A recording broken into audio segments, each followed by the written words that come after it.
Hello, good afternoon. Welcome to Friday, September 29. This is Midday Live.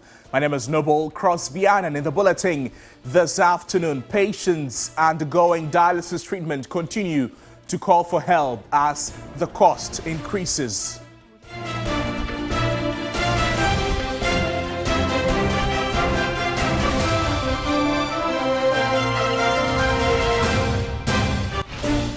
Also coming up on the program, we throw the spotlight on the effect of bad roads on work efficiency and general economic growth.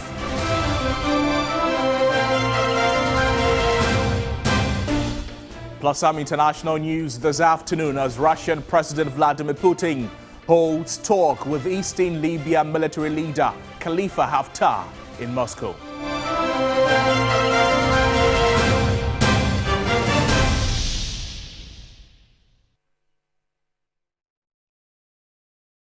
We have details of these stories and a lot more coming to you in the next 60 minutes if you stay with us. A reminder that we're live also on all our social media platforms at TV3 Ghana Plus on DSTV channel 279. Our first story this afternoon and reports emerging in the early hours of Friday, September 29 have revealed that a gas pipeline at the Tema Oil Refinery was early in the day on fire.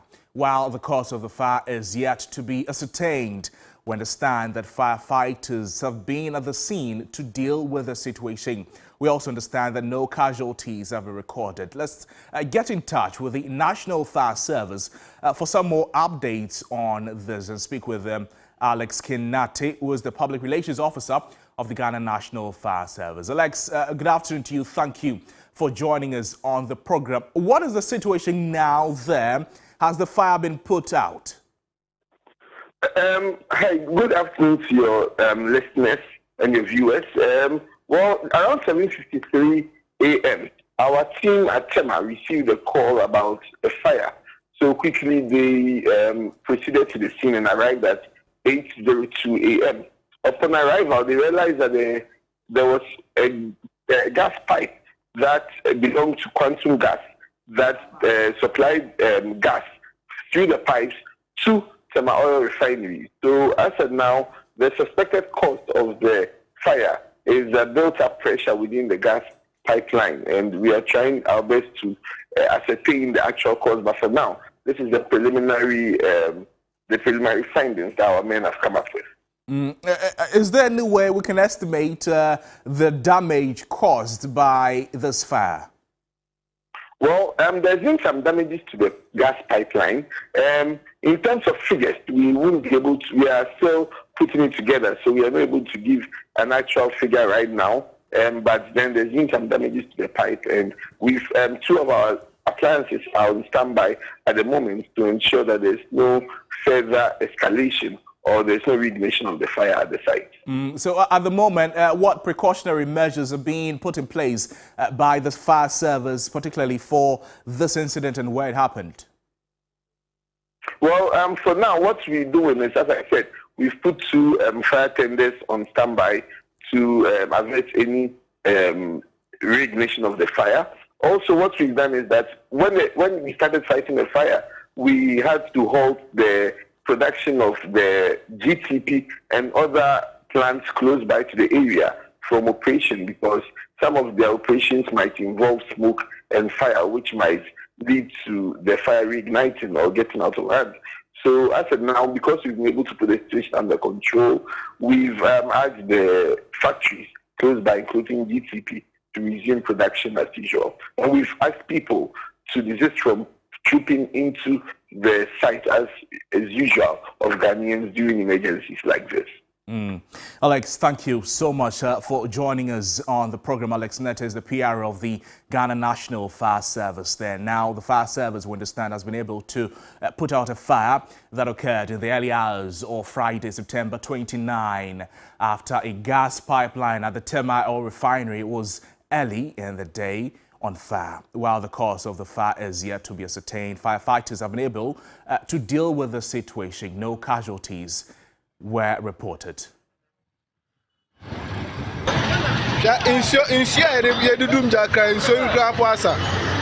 Oh! Anniversary yesterday, 60th anniversary.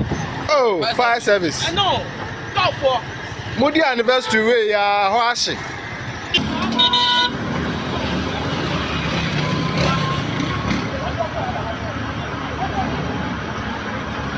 Still burning. So in so number be a Johnson number view.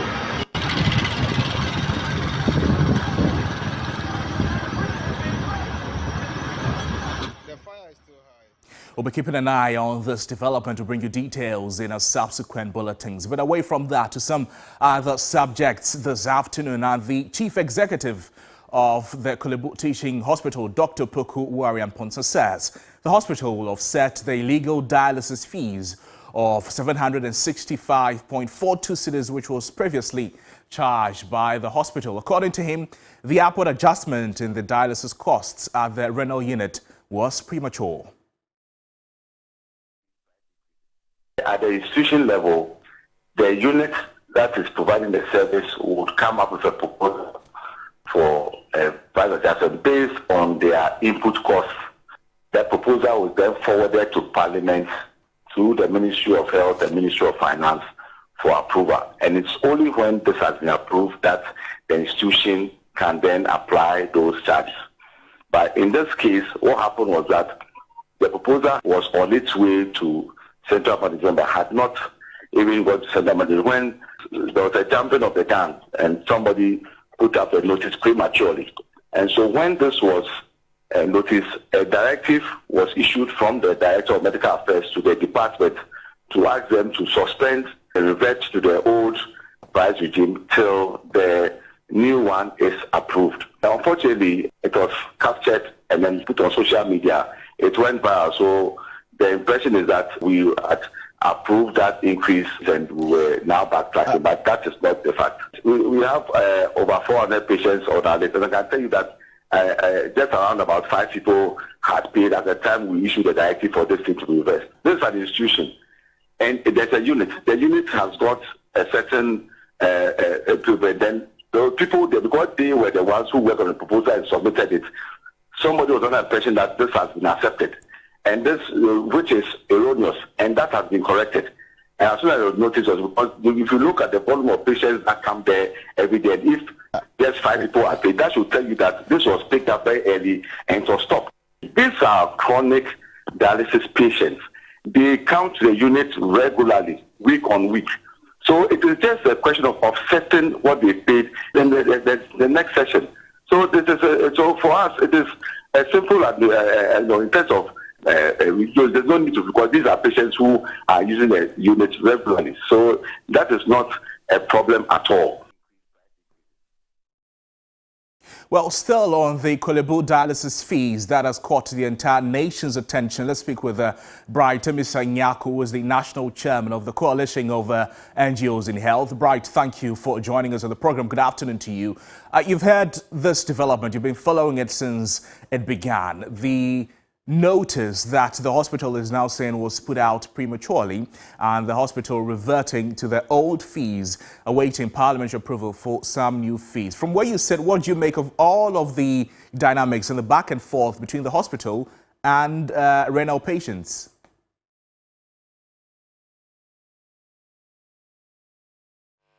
We're trying to connect with Bright Emisa from the Coalition of NGOs in Health. When we reach him, we'll bring you that conversation. But in the meantime, the CEO of the Korle Bu Teaching Hospital has indicated that the hospital will offset patients who paid the illegal fees. He agreed and accepted that some patients have already paid the illegal 765.42 cedis, which the hospital is now saying was not supposed to be charged. And that happened prematurely as a result of some lapses in communication between the management of the hospital and the dialysis department. So it is as a result of this, the minority has raised questions over government's commitment in dealing with this situation. Let's still try and speak with Bright Emisa Nyako, the national chairman of the Coalition of NGOs in Health. Bright, can you hear me? Good afternoon.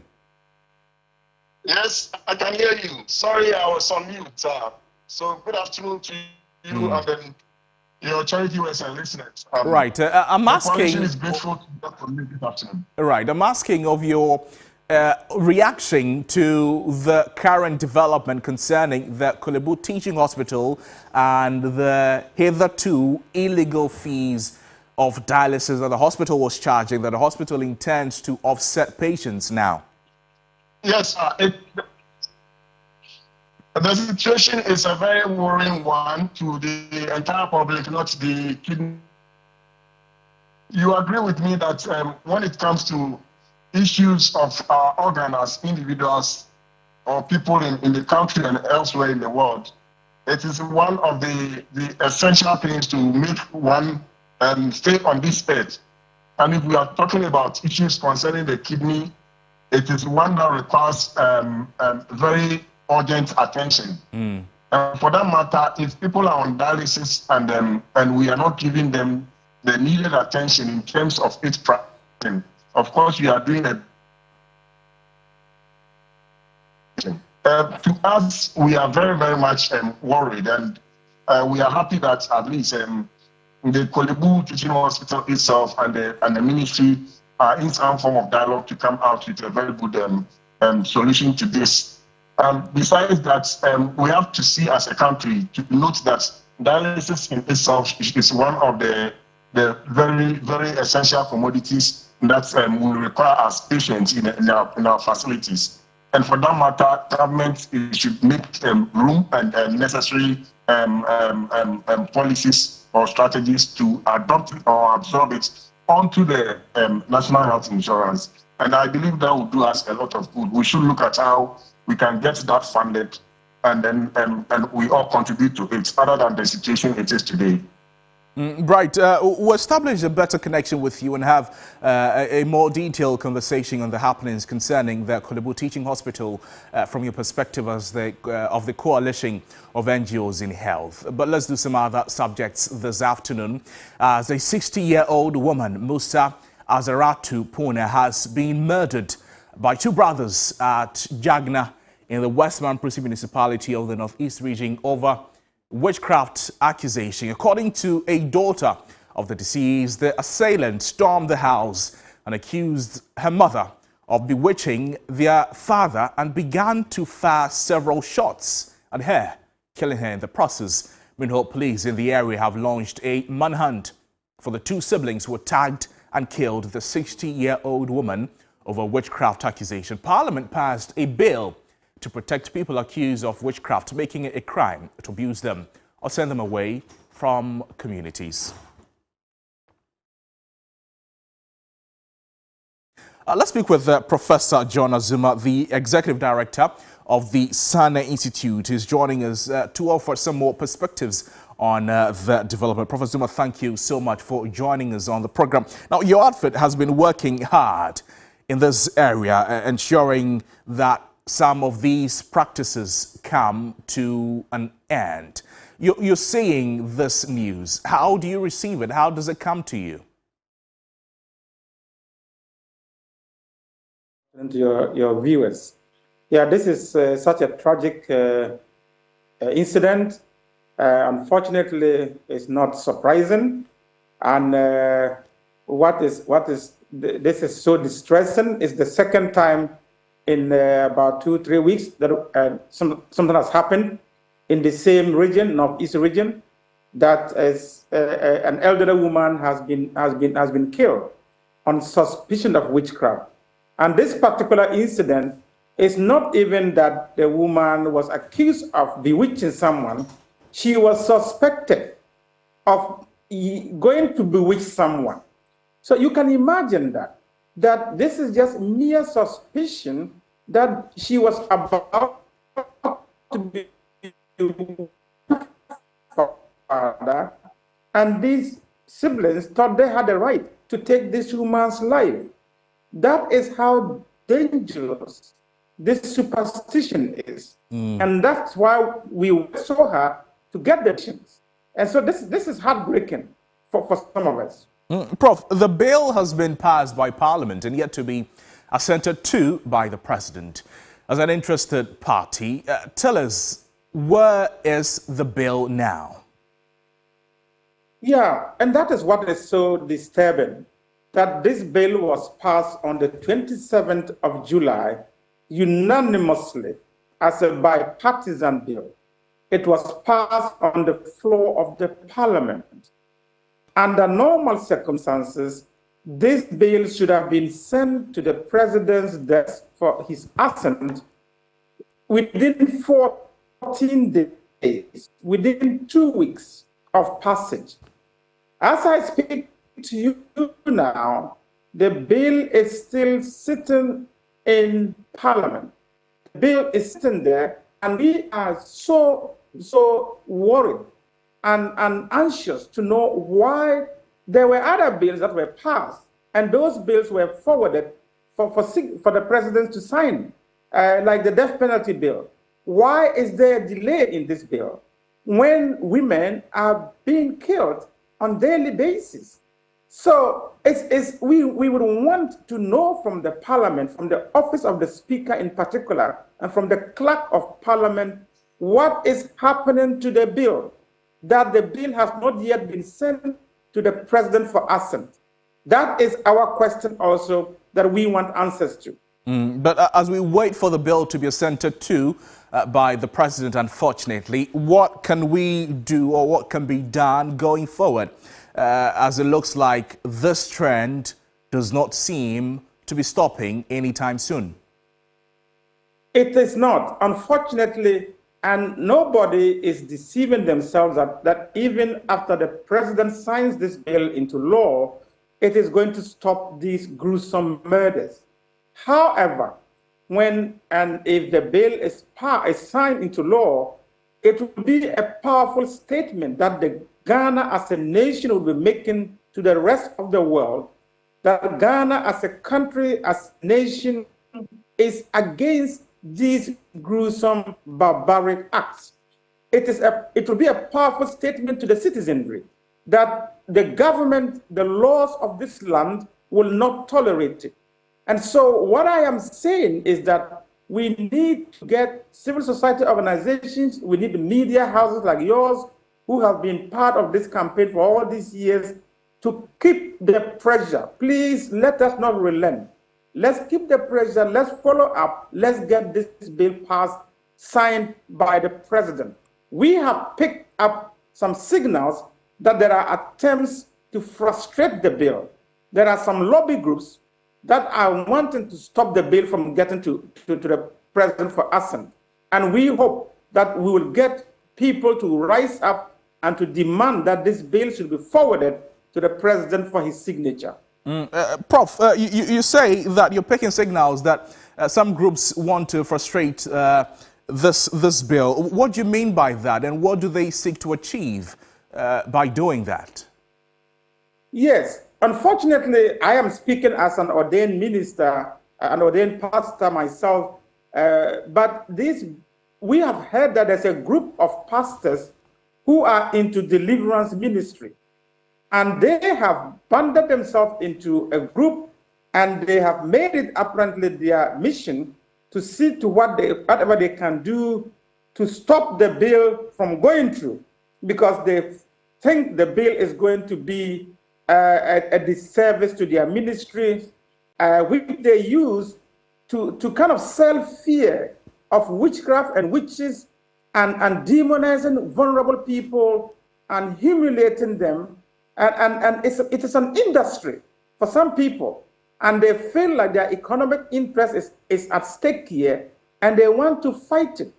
Now, these are just rumors we have picked from some of the members of parliament, and we know that where it is coming from, there is some truth in it.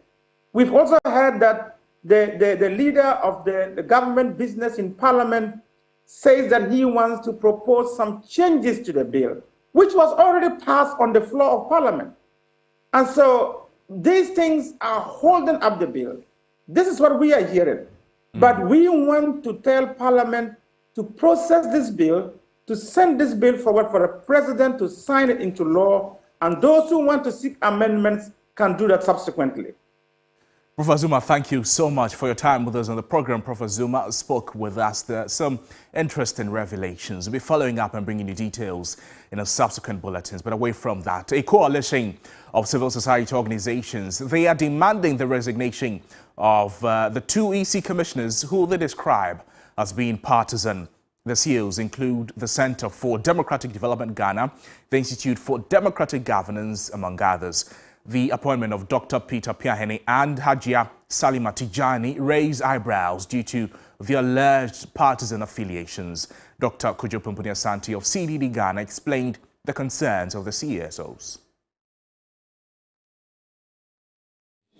Of kind of stepping back rather than forcing the issue into it, going to court, and because sometimes legalization of these kinds of issues doesn't help. I think we have to understand that if the democracy we want to progress, elections have been the cornerstone of Ghana as a model democracy. The individuals themselves, if there are ways in which to appeal to them that you don't want to have to be under this cloud all the time, and therefore there are many ways in which you can, deploy your talents and so on. And why don't you do that? Meanwhile, the Electoral Commission has responded to the coalition of civil society organizations demanding the resignation of two of the commissioners. Now, according to the Electoral Commission, these appointments do not affect the work of the Electoral Commission. The Electoral Commission, those who are working as directors, officers, they were appointed by the Commission under the leadership of the Chair. Commission members are not appointed by us. The Chair didn't appoint them. So please, if you have any concern about the appointment, I think that where the people who appointed them will be the best person. But for we Electoral Committee, we are doing our work, and so far we don't think that anybody's presence has undermined the quality, the integrity, and the transparency of our processes. And we are working well, and everything is going very well for us. Well, let's get onto the phone lines and speak with Member of Parliament for South, Diroxy Nelson Dafiamekwa. Mr. Dafiamekwa, thank you for joining us. Good afternoon. In May, you took this matter to the Supreme Court. Now, what is the update on the case? It's a privilege to have joined you. First of all, the matter is progressing steadily. As you may be aware, the court is on long vacation and will be returning sometime after the 15th of October. And so we hope to be given a definitive date for a hearing. But the history is that ever since I went to the court, Dr. Piahene has evaded service. He has refused to be served.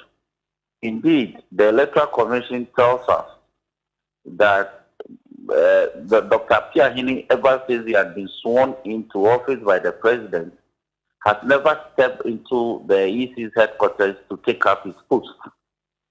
That is the official communication given to the bailiff of the court. Because of that, anytime the bailiff went to have him served at the premises of the Electoral Commission's head office, he is never available. But the other parties to the matter, including the Attorney General, they have entered appearance and they have filed their responses. And so on that note, the matter is progressing steadily. But we hope to get Dr. Piahene to serve him. He cannot continue to evade service. So what I have done as an additional step is to apply for a right to information, that is to the Electoral Commission, to find out whether or not, since Dr. Piahene had been sworn into office, whether he has been paid any salaries, allowances, or other such emoluments befitting the status of someone who had been sworn in as a deputy commissioner or as a commissioner of the Electoral Commission. Because it's very critical. If the Electoral Commission says he is yet to take up office, right, then I must establish whether he's taking emoluments and allowances attendant upon that office. Right, Mr. Dafiama, but still on this issue, you've had calls by the CSOs requesting for the resignation I can't hear you clearly. If you can take the question again. So what I'm asking is, you've had the calls by the CSOs demanding the resignation of these two individuals instead of using the legal approach, which you have also used.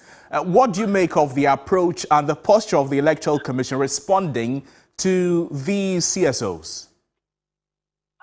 You see, this is a legal matter, so it has to be remedied legally. Legally, the Constitution mandates the President of the Republic to appoint the Commissioner of the Electoral Commission, as well as the other commissioners.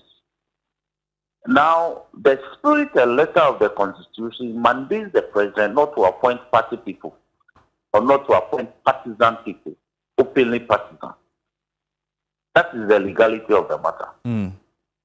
So if you put political pressure, these are people, even when you are saying that they should extend registration centers from district offices to polling stations, gazetted polling stations, they are not listening to you. Right. This is an institution that is not even listening to people who are crossing rivers, who are sitting in canoes. After sitting in canoes, they cross rivers, they bought vehicles in order to get to a district office to register. They are not paying attention to those. They are not listening to the plight of the ordinary Ghanaian in the rural areas.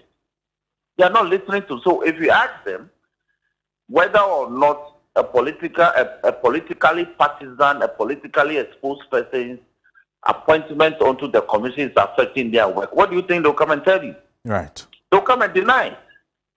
These are people who live in a world of their own.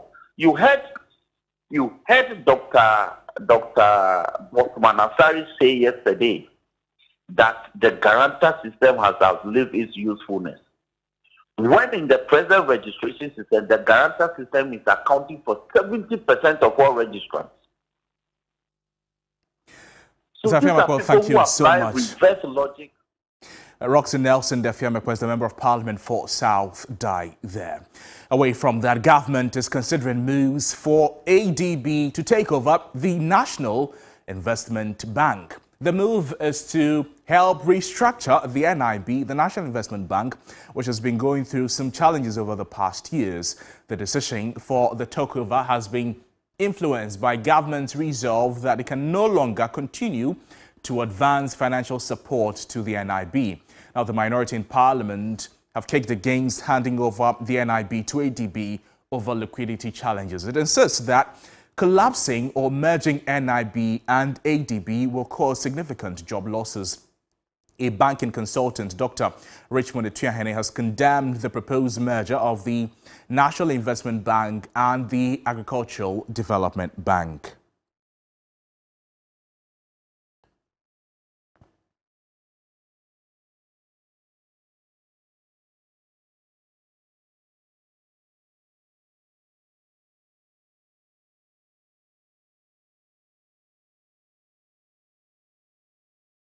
We'll be getting more on this in the course of the bulletin. But in the meantime, the Institute of Chartered Accountants Ghana, they've called on government to roll out a robust strategy to address global warming in the country. ICAG has expressed fear any delay with the strategy could affect food security and water supply, including other supply chains. Global warming has become a major issue affecting most countries. A month ago, African leaders met in Kenya to discuss the impact of global warming. After that meeting, they declared the need for developed countries to deploy financing strategies to deal with it. Already, countries such as Libya and Ghana have been hard hit with floods due to global warming. Although the government of Ghana has scheduled 2020 to reduce carbon emission by 15%, that could be a mirage. The Institute of Chartered Accountants Ghana, ICAG, has convened an emergency meeting asking President Akufo-Addo to be firm in rolling out a policy to address the situation. President of the Institute, Sena Dake, was concerned any delay could impact negatively on the health of the citizenry. Our national health insurance does not cover all our medicals. Our food security challenges, supply chain shortages, flood, and if you take the recent flood that occurred after a couple of hours of rain. It's important that we have a conversation like this today. Other speakers underscored the need for government to also consider financing arrangements with the private sector to address the problem. Sea levels have increased on the African continent more than they have globally. While Southern and Eastern Africa are predicted to have higher tropical and wind speeds and more Category 4 and 5 cyclones, the Sahara, the Horn of Africa, and the Central Africa are predicted to face heavier rainfall and accompanying flooding. You're watching Midday Live on TV3. My name is Noble Crosby-Ann, and we're back with more stories after the break. Please stay with us.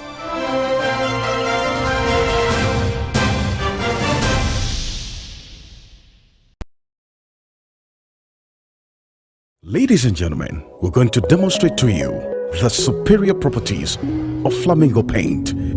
As compared to other paint brands on the market, we take equal quantities of Flamingo paint and this ordinary paint. We then dilute them with water. And now, let the test begin. The gentleman on the left is going to apply the ordinary paint, and the gentleman on my right will use the Flamingo superior paint. As you can clearly see, Flamingo has the obvious better hiding. Furthermore, Flamingo has painted a much larger area. You know, 1 bucket of Flamingo paint is equal to several buckets of any other paint brand on the market. Flamingo paint is made with superior formulation to give superior durability, superior hiding, superior coverage. Flamingo paint, simply superior.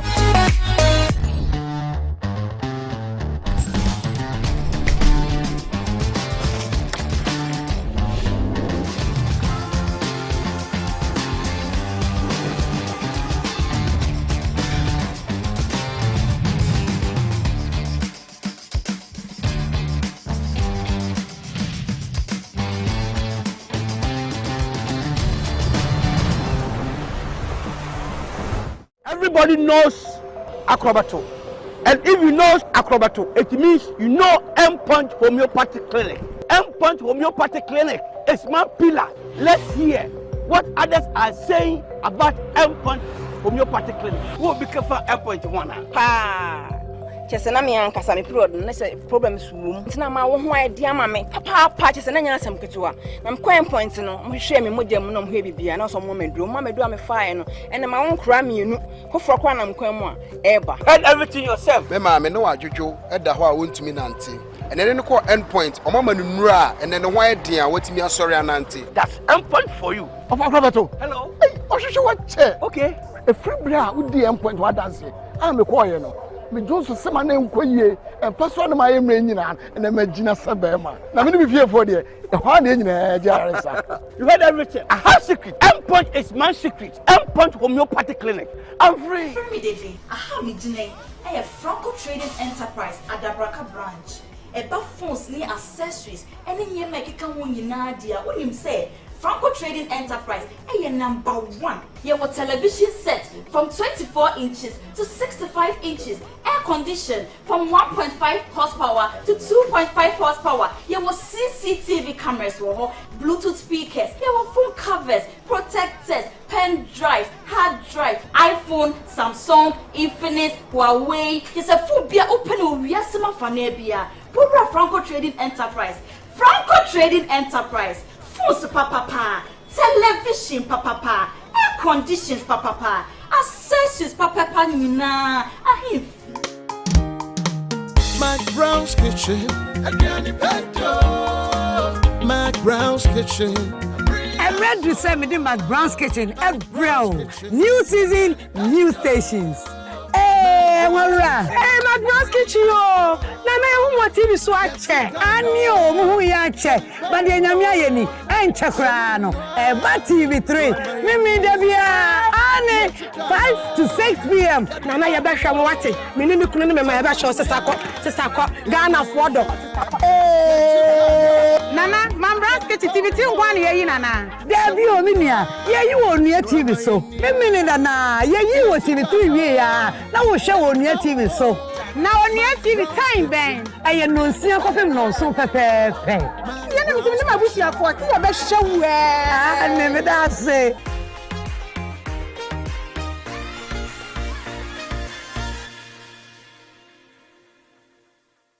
On Efira this Friday. I'm going to cry na baby me penu. Oh, Ben, no. What about me? We could know that we would do of you. The man. We have you. That's it. Most sure my meal, Dimon, and one or the wall. Eh, sure. How we have said, that's it. Bako. I say, oh, by some challenge. I want to because of Paddy watch and I do what I wish him. I say, you're going to Kumbuta. As some over your day soon, we are by I believe. You are a shocking bullet. My channel there, your town. Now, Papa, one year, some wire and I have my dream say, yeah. They say, me, baby, will I can count on. Oh, Kako. Now, oh, you're out of boy, oh, boy. Oh, no, you didn't know. Hey, yeah, what you know. Hey, Method, malaria game changer, no. Top coat, Udium Pepe. Efira, this and every Friday at 8:30 p.m. on TV3. Throughout this journey, our contestants have faced challenges head-on, using every opportunity to exhibit their talents and introduce the world to the captivating beauty of their region. Warriors! Join us this week for an extraordinary recap episode and immerse yourself once more in the unforgettable highlights of this season. The laughter, the tears, and the awe-inspiring performances that have brought us this far. Don't forget to secure your tickets available at the TV3 front desk and be part of the grand finals at the National Theatre on October 8th. It's a celebration you won't want to miss. GMB 2023 is sponsored by Gino Tomato Mix, GTP, Techno Camon 20 Series, AT, Pepsodent Charcoal and Lemon Infused Formula and Pepsodent Natural Herbal Formula, Geisha Moringa and Geisha Black Soup, Key Soup, Bell Pack Tissues, Sankofa Natural Spices, Vitamilk, Deluxe Acrylic Paint, Nescofa Blood Tonic, Heaven Black Mosquito Spray and Coil, Enapa Foods, Freedom from Casapreco, Frutelli Calipo, Duffy's Health and Beauty, Obuasi Bitters, Nubna Womwankasa, Dragnet, Shalatem, Top Choco. Save 500. Global Wings Travel and Tour. Makeup was done.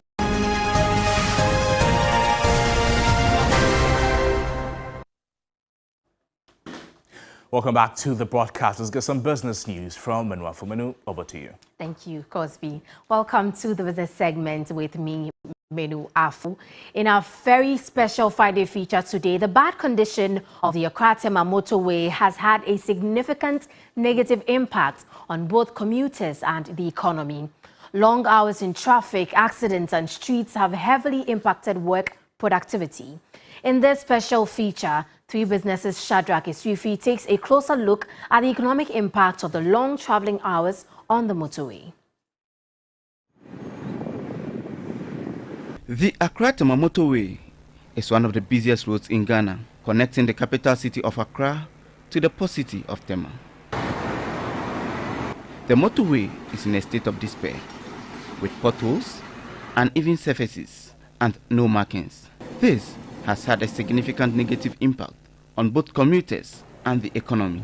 The condition is so bad that some drivers have to park their cars and help patch the once glorious express road. Yeah, Uber drivers and boat drivers. Now, Timinya request Eba Tema and as a pram adowenya. Now, Equano enye iti. We sometimes get requests to Pram and its environs, but the roads are so bad it affects our legs and waist. We resort to filling the potholes with the sand on the motorway. The bad condition of the Accra Tema motorway and its resultant heavy vehicular traffic has made commuting longer, stressful, and even more expensive. We get to office late because of this very small stretch that's often blocked because of the nature of the road and the many other inconveniences that we suffer as road users here. You waste a lot of fuel in traffic You have to change your tires very often. Just about 2 weeks ago, I had to change my absorber. The cost to businesses is even greater. I'm taking a load of biscuit to Tamale, but I'm stuck because the bad roads have affected my ties. Ties, me no go na blast. Sister free and the bridge kwa ba about bridge no. I bet you take you better 1 hour. 2 of my tires are spoilt and it takes so long to reach your destination, all because of these bad roads. This taxi rider could not help but pour out her frustrations. How can the express road will be, they've been traveling outside. Had they been seeing things like this over there? It's not there like that. Look, I have to get a place around 9:30. What time is it now? Shadrach Estrefi, 3 Business, Accra. In more business stories, Executive Secretary of the Ghana Real Estate Developers Association says to government, no business should be involved in provision of affordable homes.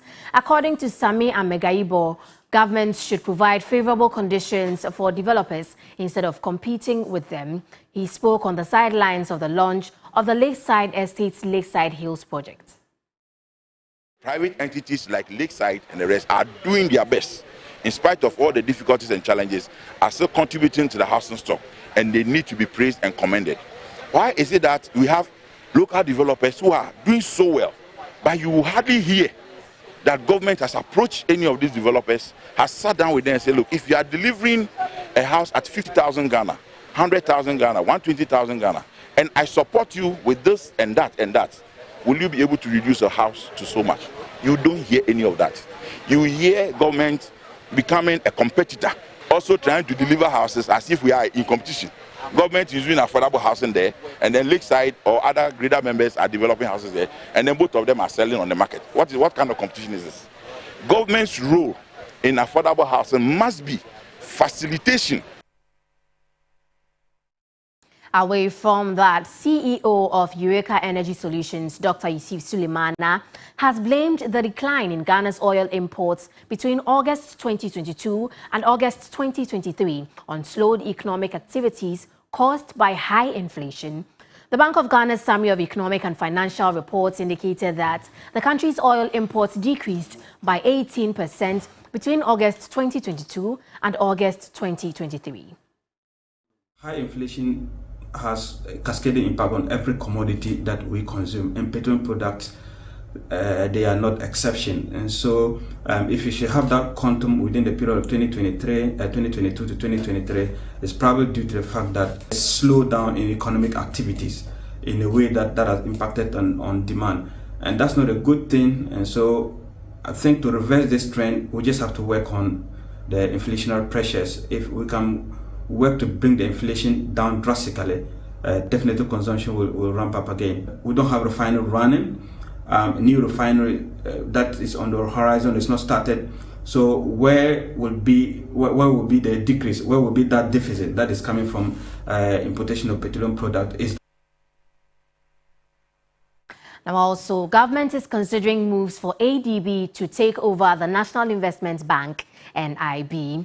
The move is to help restructure NIB, which has been going through some challenges over the past years. The decision for the takeover has been influenced by government's resolve that it can no longer continue to advance financial support to NIB. Minority in Parliament has kicked against handing over NIB to ADB over liquidity challenges.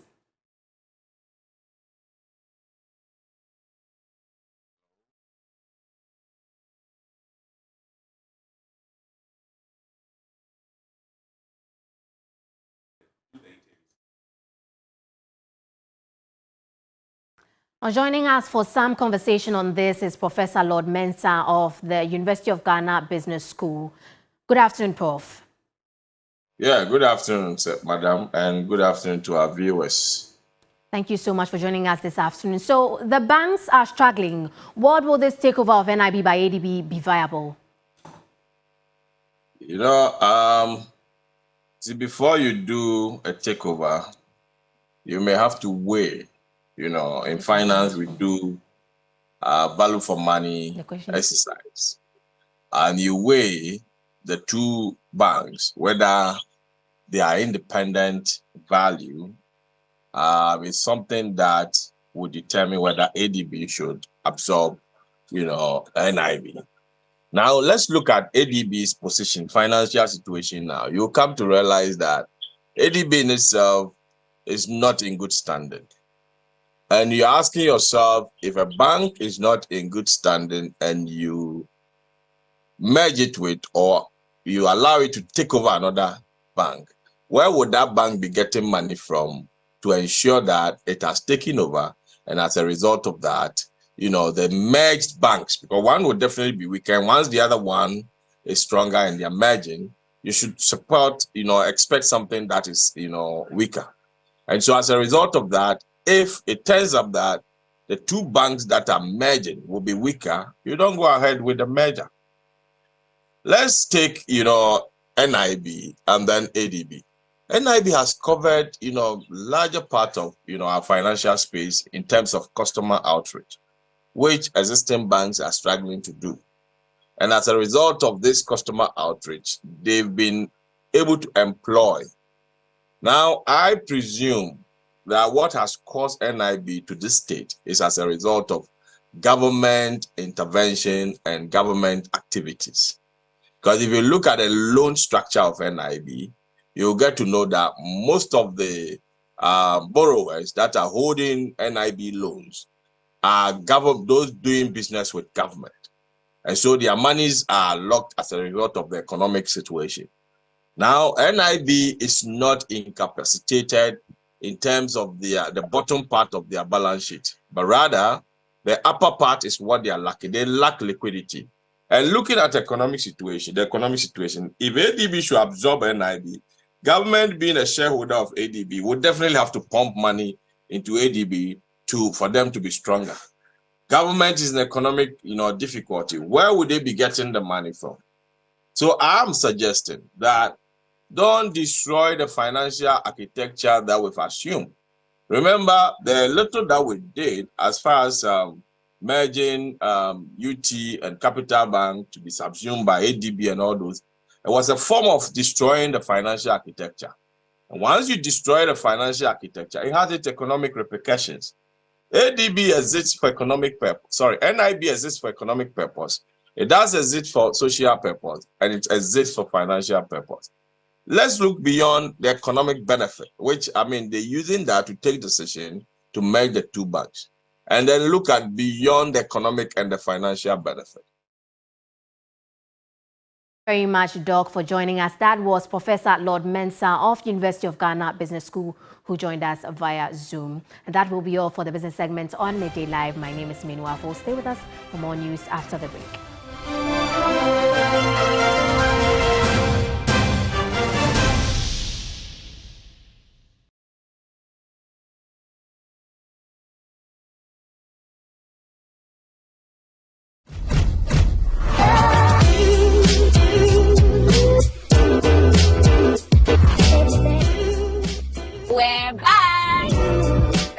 We are back.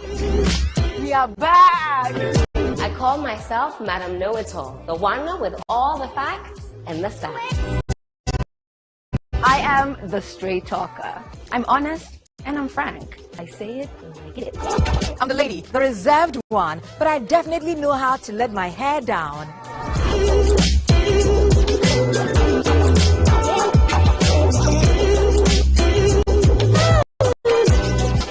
It's always so much fun and excitement when we get together. So catch brand new episodes of your favorite lady show, The Lady Circle. Shown right here on your #1 channel, TV3. Cheers.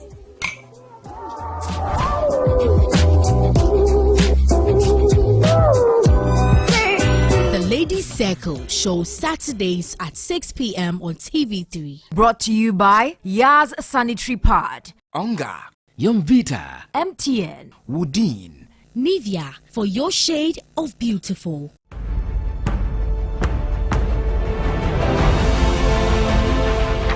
The expert at anything was once the beginner. I seek for unmatched work experience that will prepare me for the real job.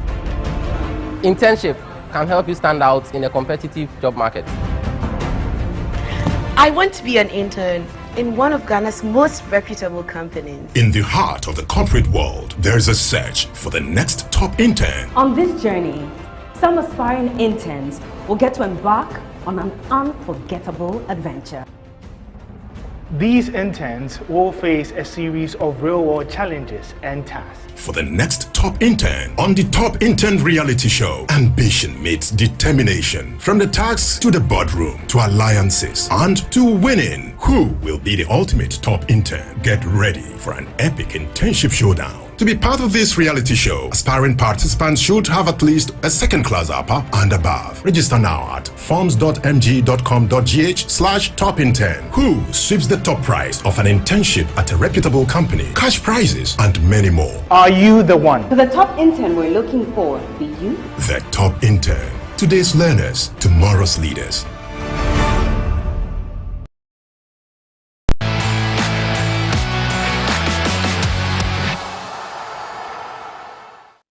Welcome back to the program. Sport News is up next. Yao Fusulabi is joining us. Yeah, what's in the package this afternoon? Well, we're talking about Kumasi Asante Kotoko. Things are not quite going well at the moment. It's only 2 match days, but they look to be struggling. Anyways, bring us the details. Let's get into the sports news this afternoon here on Media Live on TV3. My name is Yao Ofusulabi. Now, Kumasi Asante Kotoko head coach Prosper Nateogum is confident that despite the club's disappointing start to the season, his side will produce the expected results required to make their season a fruitful one.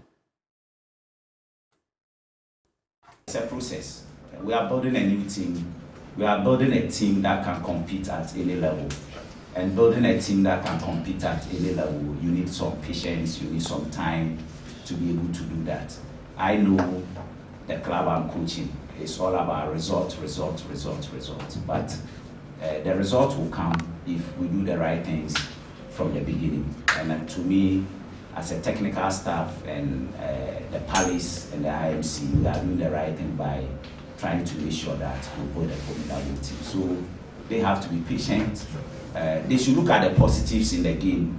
I mean, apart from the results at the end of the match, they should sit down and look at the positives.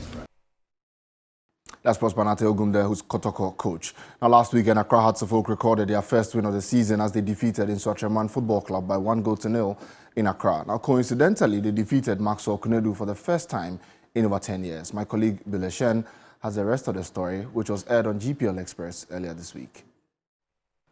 Hearts of Oak gave their fans something to smile about on Sunday when they defeated Nsoatreman by 1-0 in Accra. Congolese star Ramos Wanet made a difference for the hosts, bringing an end to a 6-game winless streak in the league dating back to May 2023.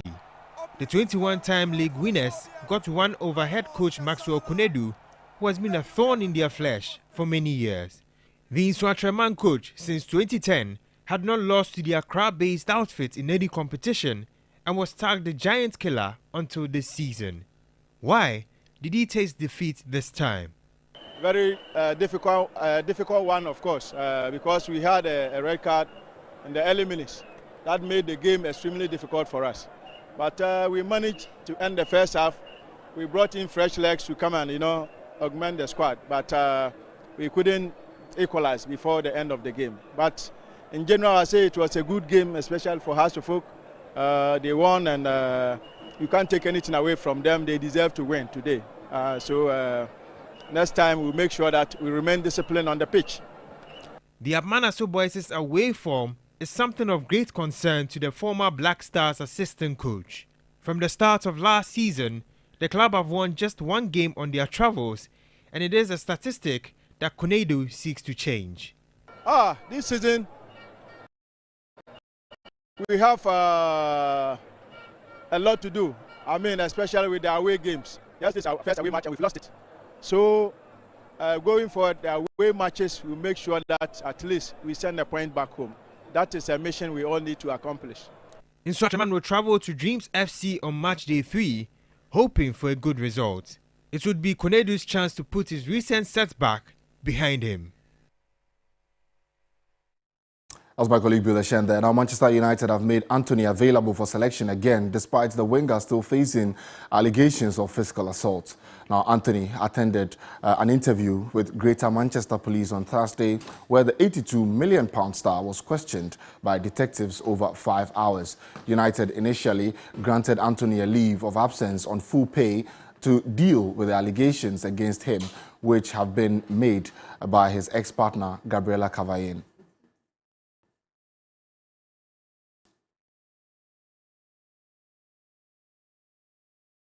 Right, so on that note, we end the sports news this afternoon here on Midday Live on TV3. My name is Yao. Ofusula Entertainment News is up next.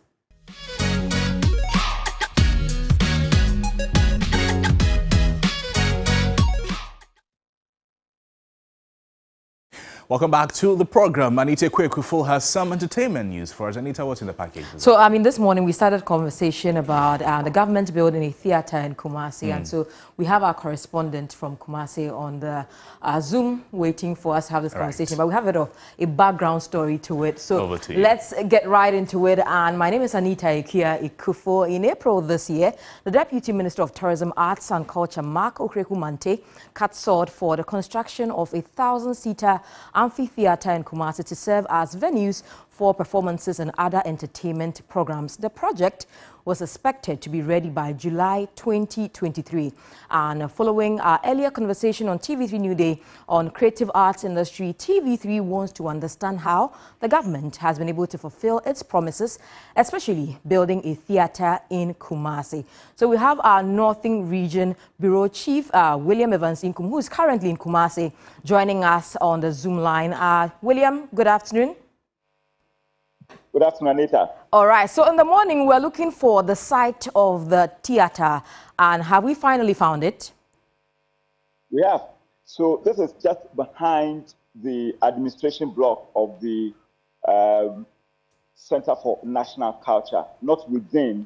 So if you are looking for it within Culture Center, then you will not find it. But unless you go out, so I needed to access, or go out the premises of the Culture Center or the precinct, use the Radio Mercury area to be able to access that particular place. So that is it. We've been able to identify the site for the construction, and it is at the foundation level.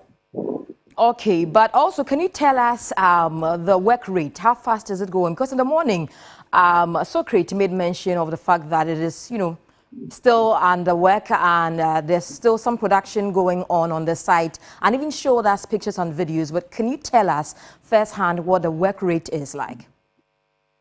Well, so I saw an excavator, about 2 or 3 workers on site.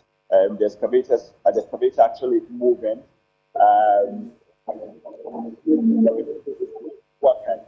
In terms of work rate, like I said, well, that would be very difficult for me to actually put a rate to it because of the fact that I am not an expert in this. But then from where I stand, I can tell you that should be around, 10% thereabouts, because of the fact that they are still laying blocks at the foundation level. Okay, thank you very much, William Evans Inkum. We'll come back to you subsequently for more updates on this particular project. And remember that earlier a conversation was had on this particular conversation on TV3 New Day, and we're keeping tabs on it right here by 3 Entertainment. My name is Anita Kwekufull. It's a wrap up for entertainment. Up next is international news. Good afternoon. President Vladimir Putin has held talks with the military leader of eastern Libya, Khalifa Haftar, in Moscow. General Haftar's forces relied heavily on Russian Wagner mercenaries, many of whom are still in eastern Libya during his failed assault on Tripoli 4 years ago. A Kremlin spokesman said they discussed the situation in Libya and the region. General Haftar's forces dominate the east of the country, while a rival internationally recognized Tripoli-based government controls some of the west. Russia has long sought to boost its influence in Africa. The government in Niger says at least 12 soldiers have died after an attack by suspected jihadists in the country's southwest. The Defense Ministry said 7 of the soldiers were killed in combat when their unit was attacked by hundreds of insurgents on motorbikes in the town of Kandaji. 5 others died in a traffic accident while trying to come to the unit's aid. Local affiliates of Al-Qaeda and the Islamic State group are active in the area, which is close to the borders of Mali and Burkina Faso.